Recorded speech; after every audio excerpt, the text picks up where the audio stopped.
In this video, Dr. Jordan Peterson explains all systems that your conscious part have no control over and how your brain tries to make you do things without putting any conscious effort. Way faster parts, more primordial parts. And so another example would be Darwin's trick with the snake that I told you about. He'd go to this museum that had a cobra in a glass cage. And the cobra, he'd put his face up to the glass cage and the cobra would strike at him. And he'd go like this. And there was no way he could control that. Well, it's because the part of him that saw the snake wasn't the part that was doing this. There's a part of him that does this to snakes. That's what it does. And it's way faster than you figure to see the snake, you have to, the image is obviously the image. The pattern is portrayed on the retina, it propagates backwards. To see it, it has to be elaborated up through a very complex set of neurological connections. That takes time. And so you're dead. Well, the thing that snake means this, that's like 3 neurons, super fast. And so what is a snake at that level of representation? It's like a snake is that which makes you do this. And then you could also say that at that level of representation, everything that makes you do this is the same thing, right? Because the same would be defined by the pattern that you manifest in response to that entity. So then your nervous system is layered, that's sensory layer, neurological layer, motor layer. As you become more complex, the sensory layer differentiates into the different sensory systems, and the neurological level multiplies in terms of its potential number of connections. So what happens is that you can map patterns that manifest themselves in multiply different ways to multiple motor outputs. So you start with a fixed action pattern, which is just like the sponge reflex. What's the world to a sponge? The world is what makes you go like this or like that. That's it. That's the whole world. The sponge has compressed the entire world into pores open, pores closed. That's it. 2 states. And then, well, once the nervous system gets differentiated and the senses get differentiated, so there's specialized kinds of cells, then you can detect more forms of patterns.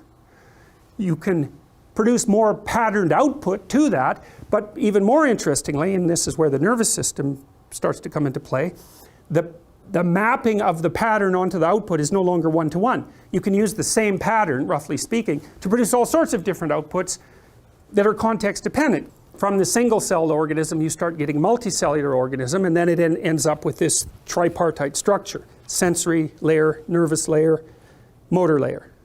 And then that starts to differentiate, and every time there's a differentiation, that's conserved.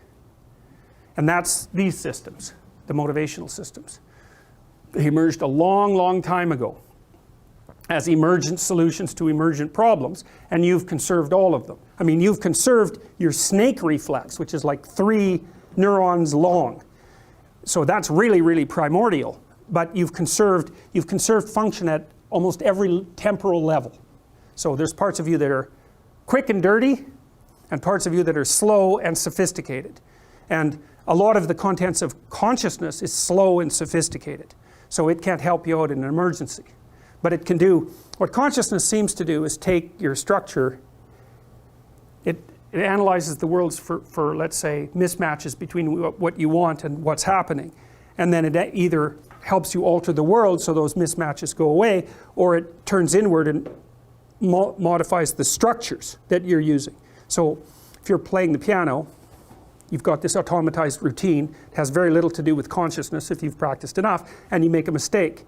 You stop, and you note the mistake, you stop, and then you slow it down, and then you practice the new thing, and then you speed it up, then you speed it up, then you speed it up. And as you're doing that, the neural representation shrinks until you've developed this little specialized machine, and then you run that a few times, and now you can ignore it. You can look at the notes and just play, and away you go. And that's kind of what consciousness is doing all the time. You're laying out an automatized routine, and then if that doesn't produce the intended outcome, you stop, you become conscious, really, because there's nothing like an error to make you conscious.